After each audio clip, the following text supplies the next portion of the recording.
Bienvenue sur Top Invest. Donc, aujourd'hui, on va parler du premier choix de Top Invest qui est CarMax. Je vous ai envoyé tantôt la note ici concernant CarMax, dont une dans le, enfin, une petite note ici dans le Discord, ainsi que celle-ci que vous pourrez retrouver ici sur la page respective ici du service Top Premium. Donc, ça s'appelle les choix de Top Invest. Donc, je sais qu'il y a d'autres éléments également ici comme le Toyota, Ferrari, etc. Ce sont des demandes spéciales ici, donc ça ne concerne pas mon choix personnel. Donc, ici, CarMax, c'est moi qui l'ai choisi, c'est la première entreprise que je vous propose. Donc, hormis les éléments que je vous ai envoyés tantôt dans le Discord ici, c'est ceci, je pense que vous l'avez déjà lu, ça se base ici essentiellement sur les états financiers ici du troisième trimestre, ouais, c'est exactement ça, le troisième trimestre qui est sorti au mois de novembre ici, ok, donc troisième trimestre ici jusqu'au mois de novembre, donc le conference call ainsi que ce que j'ai pu lire ici à gauche à droite par rapport à cette compagnie ici. Donc, c'est essentiellement un vendeur de voitures usagées. Et c'est le premier vendeur de voitures usagées aux États-Unis. Elle détient à peu près moins de 4% du marché. D'accord? Moins de 4% du marché. Et elle vous mentionne que d'ici 2025, on veut atteindre un chiffre d'affaires de 33 milliards et 2045, 26 milliards. Je sais qu'elle a atteint 33 milliards ces derniers mois-ci, mais attention, ce n'est pas durable, c'est par rapport à une situation spéciale. Premièrement, on prend en considération la pandémie. Ici, la pandémie a fait à ce qu'on vende les voitures, le prix des voitures automobiles a augmenté. Donc, le prix des voitures, enfin, avec la pénurie des voitures neuves, le prix des voitures, le prix des voitures d'occasion a augmenté. Ok, donc les gens se sont plutôt rués sur les voitures d'occasion plus que sur les voitures neuves. C'était une bonne chose et une mauvaise chose pour CarMax. Une bonne chose pourquoi? Parce que les volumes étaient élevés. Et une mauvaise chose pourquoi? Parce que la marge brute a diminué. Pourquoi? Parce qu'elle rachète des voitures elle-même d'occasion qu'elle va revendre aux gens. Ok, ça, c'est pour ça que vous allez peut-être voir au niveau de l'analyse ici, vous allez vous rendre compte que la marge brute de cette compagnie-ci, hormis le fait que le revenu a augmenté, on constate ici que la marge brute a diminué. Ok, donc la marge brute ici, on avait plutôt du 15%, aujourd'hui on se retrouve à 10%. Ça, c'est temporaire, c'est par rapport à la situation actuelle. Ça veut dire que les voitures qu'on vend présentement ici, les marges ne sont pas assez élevées parce qu'on les a achetées à des niveaux assez élevés également. Ok, donc, qu'est-ce que je peux rajouter ici? Cette compagnie-ci est particulière. En fait, c'est une compagnie financière également, dans le sens où elle a un bras financier. Elle finance la plupart des gens qui achètent un véhicule ici. D'accord? Qu'est-ce qu'ils font? Ils prennent un crédit. OK? 40% des ventes ici sont financées, plus de 40% des ventes ici sont financées par le crédit. Donc, par le crédit issu d'une entité de CarMax. OK? Et le 60% restant ici, c'est plutôt pour les. Comment on appelle ça? C'est plutôt des, des tierces qui octroient des crédits, qui prêtent de l'argent aux personnes qui vont acheter des voitures chez CarMax. OK? Donc, mais 42% ici, c'est plutôt CarMax qui le fait. Donc, ce qui veut dire que quand vous analysez cette compagnie-ci, il ne faut pas la regarder du point de vue du free cash flow. Attention, elle a du free cash flow, mais son free cash flow doit être reconstruit. OK? Allons-y dans les rapports financiers. Alors, on va aller ici dans les rapports financiers. Je prends d'abord l'information financière ici du mois de l'année 2022, parce que son année fiscale se termine au mois de février ici. Donc, ça, ce sont les rapports de 2022. OK? Donc, je vais vous montrer quelque chose au niveau des rapports financiers. OK? On va d'abord regarder ici l'état du bilan. Quand vous allez sur Coifin, vous allez voir que la dette est aux alentours de 18 milliards, dette nette. Or, c'est pas ça. Elle n'a pas une dette nette de 18 milliards, elle a une dette nette qui est aux alentours de 2 milliards. Et déjà, je vais vous montrer comment est-ce que j'arrive à cette conclusion-là. Alors, premièrement, quand vous regardez ceci, vous allez voir qu'au niveau de Total Asset, Total Liability, au niveau de asset ici, vous constatez quoi? Nous avons à peu près auto loan receivable. D'accord? Auto loan receivable. Cette partie-ci est extrêmement liée à cette partie-ci. Vous voyez cette partie? Donc, le non-recourse not payable. Donc, en fait, je vous explique le business. Quand moi, je vais acheter une voiture chez CarMax, ce qui se passe, c'est que CarMax me vend la voiture. Si je veux acheter à crédit et que je décide de prendre un crédit au sein de son entité financière ici, CarMax ici va peut-être me demander de payer 10% de la valeur de la voiture ici et le reste, je vais le payer mensuellement sur une période peut-être de 60 mois. Je récupère la voiture. D'accord? Si la voiture coûte 1000 $ ou 1000 € comme vous voulez, je prends mon 1000 $, je prends ici, vu que je devais payer 10%, je prends 100 $, je remets à CarMax. Et CarMax ici va mettre dans ses livres qu'elle a vendu une voiture à 1000 $. Mais elle n'a pas encaissé 1000 $, elle a encaissé 100 $. Le 900 $ restant, c'est la dette. Ça va aller dans le compte recevable. OK? Maintenant, ce qui va se passer, c'est que CarMax, elle ne va pas attendre que vous lui remboursez la totalité de la somme ici parce qu'elle a besoin de cette somme-là pour pouvoir ici continuer à acheter de l'inventaire, etc. Ce que CarMax va faire, c'est qu'elle va vendre, d'accord, la dette qui est liée à la voiture que moi j'ai achetée chez elle à un tiers, d'accord. Le tiers en question, le tiers en question achète la dette, donc le droit de recevoir les paiements issus de la voiture, qui m'a été vendue par CarMax. Ce qui se passe, c'est que moi, je donne le tiers qui achète cette dette-là donne en retour un montant à CarMax, peut-être $800 ou $850, dépendamment du prix auquel ils vont s'entendre. Disons même qu'ils donnent $900. Vu que la voiture ici coûtait $1000, CarMax a déjà reçu $100. Il a vendu et il a mis au compte recevable $900 qu'il a vendu à quelqu'un d'autre qui lui a remis $900. Donc, Karma s'encaisse son $900. Donc, le $900 vendu de recevable ici est encaissé. OK? Donc, ce qui se passe maintenant, si moi, quand moi je paye mensuellement mes traites pour ma voiture à CarMax, CarMax envoie directement cet argent à la personne qui a racheté ma dette. Si je fais défaut sur ma dette, ce que CarMax va faire, c'est qu'elle va récupérer ma voiture, donc elle va la reposséder, elle va la vendre et elle va rembourser, elle va donner la différence ici, donc le résultat de la vente ici, à la personne qui a acheté ma dette. Donc ce qui veut dire que si la personne qui a acheté ma dette maintenant à $900 et que moi je fais défaut sur cette dette-là et que après quelques temps je fais défaut sur la dette, on récupère ma voiture et on vend cette voiture-là, disons, à $200. Techniquement, la personne va juste récupérer $200 sur le $900 qu'il a acheté, sur le $900 qu'il a dépensé pour acheter ma dette. OK? Est-ce que cette personne-là va poursuivre CarMax? Non, pas du tout. C'est justement pour ça que cette partie-ci, le non-recourse debt n'est pas lié au business de CarMax. C'est lié uniquement à la voiture qui a été vendue au niveau de recevable. OK? Uniquement. Et rien d'autre. Donc, si la personne fait défaut, simple, CarMax récupère la voiture, vend et remet la différence ici. La différence ici par rapport à la vente de la voiture uniquement. Hein, uniquement à la personne qui a acheté la dette. Donc, la personne qui a acheté la dette, même si elle est en perte, elle ne peut pas venir se plaindre chez CarMax. Est-ce que c'est un avantage pour CarMax de faire comment on dit ça, d'avoir ce genre pas de, de, pas de nouvelles en fait, mais surtout le fait que quelqu'un fasse défaut sur la dette, est-ce que c'est un avantage pour CarMax? Je dirais que non. Parce que CarMax également ne va plus recevoir les mensualités sur lesquelles elle prend une petite commission. D'accord? Elle ne les recevra plus. D'accord? Donc ce n'est pas dans son intérêt. Et encore, ce n'est pas également dans son intérêt de prêter de permettre à ce que les personnes qui ne sont pas solvables ou bien qui sont potentiellement à risque de venir prendre des voitures chez CarMax. OK? Ici, généralement, le taux d'intérêt aux alentours de 8-9% par là. D'accord? So, ce qui se passe maintenant au niveau des free cash flow, c'est ceci. Vous voyez cette partie-ci, au niveau des cash financing, net issuance of non-recourse payable et payment of non-recourse payable, ces deux-ci sont très liés. Ça, moins ça donne à peu près 1 million, on sera à peu près à 1 milliard 700 millions. D'accord, si je ne me trompe pas, 4, oui, 1 milliard 700. Le 1 milliard 700, il est exclusivement lié à cette partie-ci, uniquement. Vous allez voir qu'il y a une certaine différence de 200 millions ici. Le 200 millions ici sont les notes, parce que, comme je dis tantôt, 42% est financé ici par l'entité financière ici de CarMax, mais ça ne veut pas dire que tous les recevables ici sont vendus. Donc le $200, 200 millions restant ici, c'est ce qui va rester dans le compte recevable ici normal de CarMax. Donc ces deux-ci sont liés. OK? Ce qui veut dire que 1 700 000 ici, moins ça, au lieu d'avoir une perte de 2 milliards 549 ici, j'aurais eu une perte plutôt aux alentours de, disons, 800 millions. Et encore, le 800 millions peut s'expliquer. Pourquoi? Parce que regardez la variation.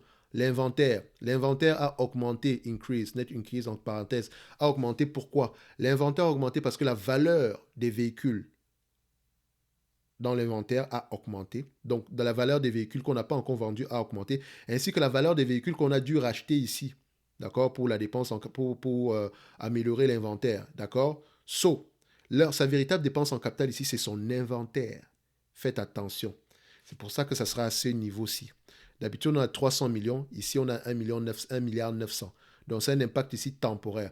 Parce qu'en réalité, quand vous faites ce calcul, si la différence, etc., vous allez voir que vous allez sensiblement arriver, généralement, très près de 1 milliard de ce qui est aux alentours des bénéfices nets ici. D'accord? C'est pour ça que je dis que la véritable rentabilité de cette compagnie ici, c'est au niveau des bénéfices nets.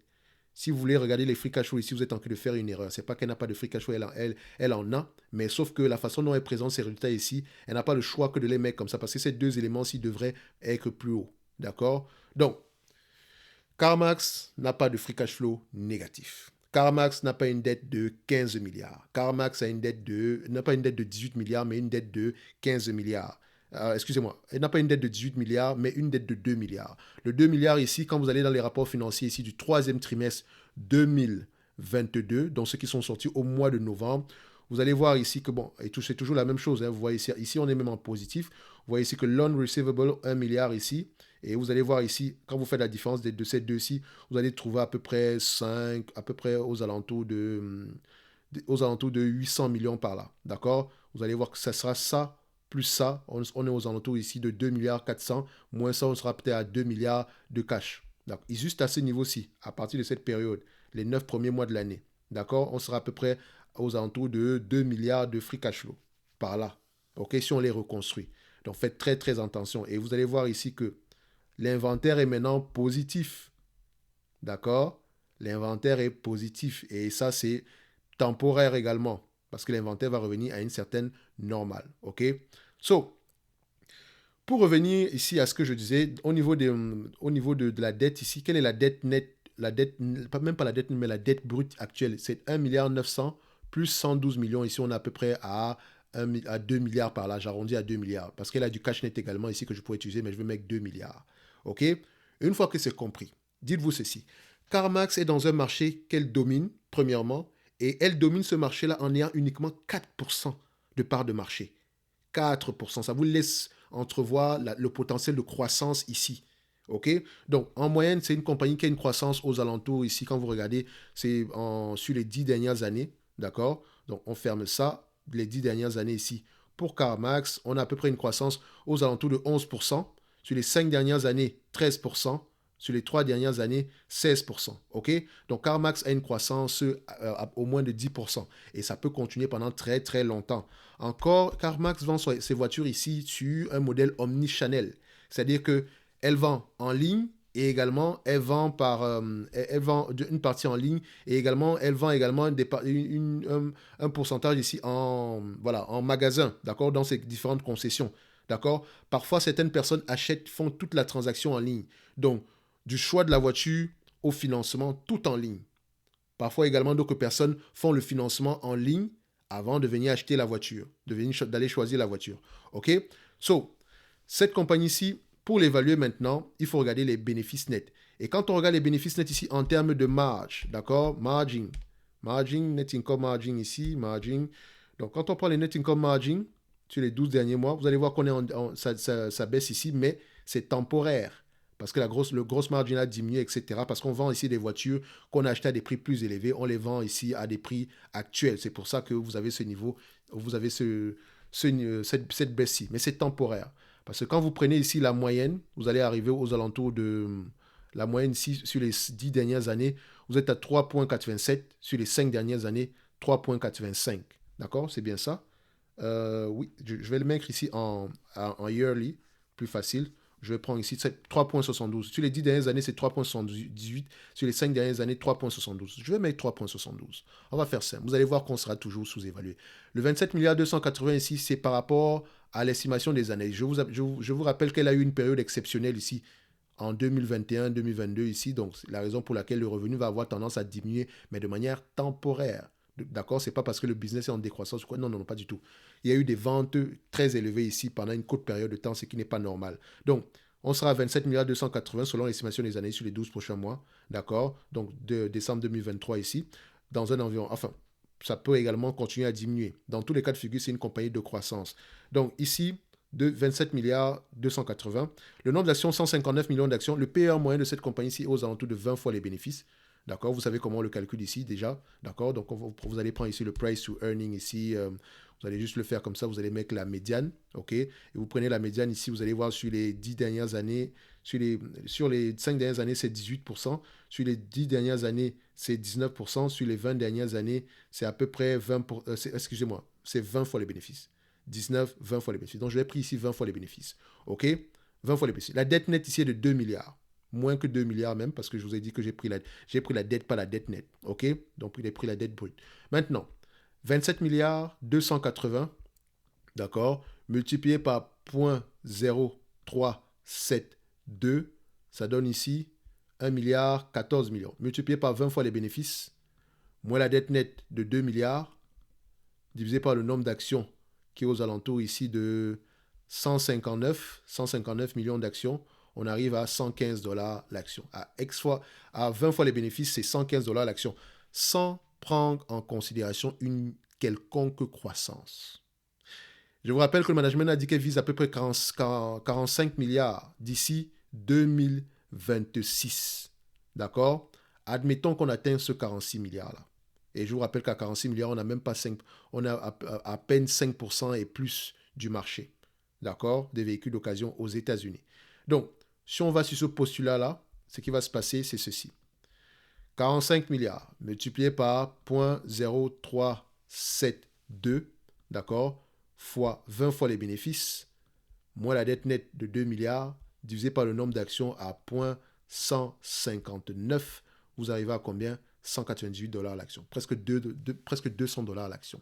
Et on vous vend cette entreprise en date d'aujourd'hui à combien? 66 dollars. 66 dollars. Business facile à comprendre. C'est la façon de l'analyser qui est peut-être différente, Ça ne veut pas dire qu'il n'y a pas de risque ici. Le risque ici est lié au fait que, vu qu'on vend des voitures automobiles, c'est très lié, en fait, je dis bien des voitures automobiles. Vu qu'on vend ici des voitures d'occasion, c'est très lié ici au l'augmentation des taux d'intérêt. Et déjà, à la base, leurs taux d'intérêt sont déjà assez élevés. Ici, généralement, en moyenne, ils ont des taux d'intérêt de près de 8%, 8 à 9% par là. OK? Je pense que c'est 8 et poussières. Donc ici, il faut également surveiller les pertes liées au crédit. D'accord? Donc ici, c'est aux alentours de 2,5% en moyenne. Donc techniquement, c'est pas que c'est une bonne information, mais on aimerait avoir moins de pertes liées au prêt. Donc ici, quand on dit pertes liées au prêt, c'est-à-dire que les prêts sont non performants. Ici, c'est-à-dire que ce qui va se passer, c'est que généralement, quand la personne ne paye pas 3 mois, on récupère la voiture, on la vend, on considère que c'est une perte. OK? Donc, c'est peut-être ça le risque, plus le fait que l'industrie va avoir tendance à ralentir avec l'augmentation des taux d'intérêt. S'il y a récession, etc., on aura un ralentissement. Mais quand on regarde sur les 5-10 prochaines années, cette compagnie-ci peut croître au moins de 5% en moyenne. Et ici, vous l'achetez aujourd'hui sans même inclure la croissance à un prix décoté à 115 dollars en date d'aujourd'hui. Qu'est-ce que je peux faire de plus? Si elle vous distribue la totalité des bénéfices nets ici en termes de dividendes, vous aurez un rendement ici de près de 9%, juste en date d'aujourd'hui. D'accord? Ici, le forward PE prend en considération les bénéfices nets actuels qui sont en berle en date d'aujourd'hui parce que les marges brutes ont diminué. Et ça, c'est temporaire. OK? Donc, lisez vos rapports financiers sur CarMax. Je vous ai donné la note ici. Comme je vous l'ai dit, vous aurez au moins un suivi semestriel. Donc, on fait la première note ici, la deuxième, on la fera peut-être aux alentours de la mi de cette année, la mi 2023.